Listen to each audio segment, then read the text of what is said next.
ಸಂದರ್ಭದಲ್ಲಿ ಯಾವ ರೀತಿ ಭಾಷೆಗಳಿತ್ತಂತಂದ್ರೆ ಅವನಿಗೆ ಕೊಬ್ಬು ಮತ್ತೆ ಅದು ಏನೇನೋ ಅವಿಸದ್ವಾದ ಪದಗಳು, ಅದು ಏನೇನೋ ಕೆಟ್ಟ ಪದಗಳು ನಾವು ಯಾರು ಕೇಳಿಲ್ಲ, ನಾವು ನೋಡಿಲ್ಲ, ಮಾಲೂರು ತಾಲೂಕಲ್ಲಿ ನೋಡಿರಲಿಲ್ಲ.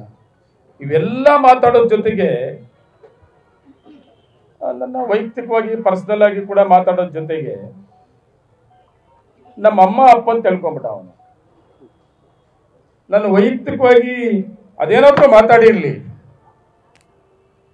ನಾನು ಸಹಿಸ್ಕೊಂತ ಇದ್ದೆ. ನನ್ನ ಜೀವನ ಪೂರ್ತಿ ಹೋರಾಟದಲ್ಲಿ ಬಂದಿರೋನು. ನನ್ನ ತಂದೆ ತಾಯಿ ಬಗ್ಗೆ ಮಾತಾಡಿದ್ನಲ್ಲ, ನನ್ನ ಮನೆಯಲ್ಲಿ ನಾನು ಮತ್ತೆ ನನ್ನ ಕುಟುಂಬ, ನನ್ನ ಹೆಣ್ಮಕ್ಳು, ನನ್ನ ಕೂಡ ಹುಟ್ಟಿದ 6 ಜನ ಹೆಣ್ಮಕ್ಳಿದ್ದಾರೆ, ನನ್ನ ಮೊಮ್ಮಕ್ಳಿದ್ದಾರೆ. ನಮ್ಮ ಕುಟುಂಬ ಪೂರ್ತಿ ಅಂತ ಗೋಳಾಡ್ತಾ ಇದ್ದಾರೆ. ಅವ್ರ ಅಪ್ಪನ ಕೊಟ್ಟಿದ್ದಾನ,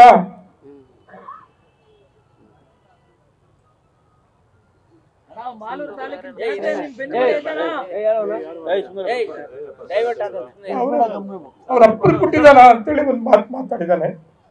ಅದಕ್ಕೆ ನನ್ನ ಕೈಯಲ್ಲಿ ತಡ್ಕೊಳಕ್ ಆಗ್ತಾ ಇಲ್ಲ. ರಾತ್ರಿಯಿಂದ ನನ್ನ ಕುಟುಂಬ ತುಂಬಾ ನೋವು ತಿಂದ್ಬಿಟ್ಟಿದೆ. ನನ್ನ ಹೆಣ್ಮಕ್ಳು, ನನ್ನ ಕೂಡ ಹುಟ್ಟಿದವರು, ಮತ್ತೆ ನನ್ನ ಮಕ್ಕಳು, ನನ್ನ ಮೊಮ್ಮಕ್ಕಳು, ನನ್ನ ಸಂಬಂಧಿಕರು, ನನ್ನ ತಂದೆ ತಾಯಿ ಇತಿಹಾಸ ಇದೆ. ನಮ್ಮ ಕೊಮ್ಮನಹಳ್ಳಿಯಲ್ಲಿ ನಮ್ಮದೇ ಒಂದು ಇತಿಹಾಸ ಇದೆ. ಮಾಲೂರು ತಾಲೂಕಲ್ಲಿ ಬೈಚೇಗೌಡ ಮನೆ ಅಂದ್ರೆ, ಪಟೇಲ್ ಎಲ್ಲಪ್ಪ ಅಂದ್ರೆ, ಗೌರಮ್ಮ ಅಂದ್ರೆ, ನಮ್ಮ ಸುತ್ತಮುತ್ತ ಹಳ್ಳಿಗಳಲ್ಲಿ ನನ್ನ ತಾಲೂಕಲ್ಲಿ ತುಂಬಾ ಜನಕ್ಕೆ ನಮ್ಮಪ್ಪ ಗೊತ್ತಿದ್ದಾರೆ. ನಮ್ಮಮ್ಮ ನಮ್ಮಪ್ಪ ನಾನು 86ರಿಂದ ಮಂಡಲ ಪಂಚಾಯತಿ ರಾಜಕೀಯ ಪ್ರವೇಶ ಮಾಡಿದ ಇಂಕ ನನ್ನ ಮಗನು ನನ್ನ ತಾಲೂಕಲ್ಲಿ ಜನ ಸೇವೆ ಮಾಡೋಂಥವನು ಆಗ್ಬೇಕು ಅಂತ ಬಯಸಿದಂಥವ್ ನಮ್ಮಮ್ಮ ನಮ್ಮಪ್ಪ. ಎಲೆಕ್ಷನ್ 1 ವರ್ಷ ಮೊದಲು ಸತ್ತೋಗ್ಬಿಟ್ರು ನಮ್ಮಮ್ಮ ನಮ್ಮಪ್ಪ. ಅದು ಎಲೆಕ್ಷನ್ MLA ಮಾಡಬೇಕು ಅಂತೇಳಿ ತುಂಬಾ ಕನಸು ಕಂಡಿದ್ದಂಥವ್ರು. ಅವ್ರ ಒಳ್ಳೆತನ ನಾನು ಇಲ್ಲಿಗೆ ತಂದುಬಿಡ್ತು. ಅವ್ರ ಮನೇಲಿ ಅವ್ರ ಅಮ್ಮ ಇದ್ದಾರೆ. ನಂಗೆ ತುಂಬಾ ವಿಶೇಷವಾದ ಗೌರವ ಇದೆ ಅವ್ರ ತಾಯಿ ಮೇಲೆ. ಅವ್ರ ತಾಯಿ ಹಿಂಗೆ ನನ್ನ ತಾಯಿ ಕೂಡ ಅಲ್ವಾ. ನನ್ನ ತಾಯಿ ಪತಿವರ್ತೆ, ನಮ್ಮಪ್ಪ ನನ್ನ ಮನೆ ಹೆಸರು ಮಾಡಿದಂಥವ್ರು. ಅದು ಒಂದು ವಿಷಯದಲ್ಲಿ ತುಂಬಾ ನಮ್ಮ ಕುಟುಂಬ ನೋವು ತಿಂದ್ಬಿಟ್ಟಿದ್ವಿ. ಬೇಕಾದಷ್ಟು ಮಾತಾಡಿದ್ದಾನೆ ಅವನು. ಆದರೆ ಈ ಒಂದು ವಿಷಯದಲ್ಲಿ ತುಂಬಾ ನನಗೆ ತಡ್ಕೊಳ್ಳಕ್ಕಾಗದಷ್ಟು ನೋವು ಕೂಡ ಆಗ್ತಾ ಇದೆ.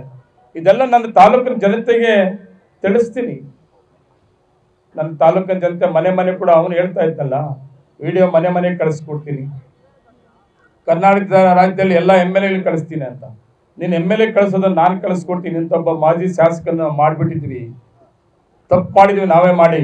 ನೋಡ್ರಿ ಇವನ ಭಾಷೆ ಹೆಂಗಿದೆ, ಅವನ ಹಿನ್ನೆಲೆ ಇದೆ ಅಂತ ಎಲ್ಲ ಶಾಸಕರಿಗೆ ಕಳಿಸೋದಲ್ಲ, ನಿಮ್ಮ ರಾಷ್ಟ್ರೀಯ ಅಧ್ಯಕ್ಷ ಬಿಜೆಪಿ ರಾಷ್ಟ್ರೀಯ ಅಧ್ಯಕ್ಷರಿಗೆ ಕಳಿಸ್ಕೊಡ್ತೀನಿ. ನೀನು ಏನು ಮಾತಾಡಿದ್ಯಾ, ನಮ್ಮ ಅಮ್ಮನ ತಿಳ್ಕೊಂಡಿದ್ಯಾ, ನಮ್ಮ ಅಪ್ಪನ ತಿಳ್ಕೊಂಡಿದ್ಯಾ, ನನ್ನ ಬಗ್ಗೆ ಮಾತಾಡಿದ್ಯಾ, ನನ್ನ ಕುಟುಂಬದ ಬಗ್ಗೆ ಮಾತಾಡಿದ್ಯಾ, ನನ್ನ ತಾಲೂಕಿನ ಜನತೆಗೆ ಅವಮಾನ ಆಗೋ ರೀತಿಯಲ್ಲಿ ಮಾತಾಡಿದ್ಯಾ.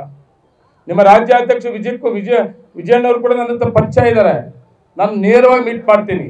ವಿರೋಧ ಪಕ್ಷ ನಾಯಕರು ಪರಿಚಯ ಇದ್ದಾರೆ. ನಾನು ಶಾಸಕನಿದ್ದೀನಲ್ಲ, ಅವ್ರಿಗೆ ನೇರವಾಗಿ ನೀನು ಮಾತಾಡೋಂಥ ವಿಡಿಯೋ ಮತ್ತೆ ನಾನು ರೈಟಿಂಗಲ್ಲಿ ಕೂಡ ಕೊಡ್ತೀನಿ. ಒಬ್ಬ ಶಾಸಕ ಇಲ್ಲಿದೆ, ನಾನು ನೋಡಿ ಇಂಥ ಮಾಜಿ ಶಾಸಕ ಅಂತೇಳಿ ಕೊಡೋಂಥ ಕೆಲಸ ಮಾಡ್ತೀನಿ. ನೀನು ಮಾಡೋದು ಜೊತೆಗಿರ್ಲಿ. ಅದು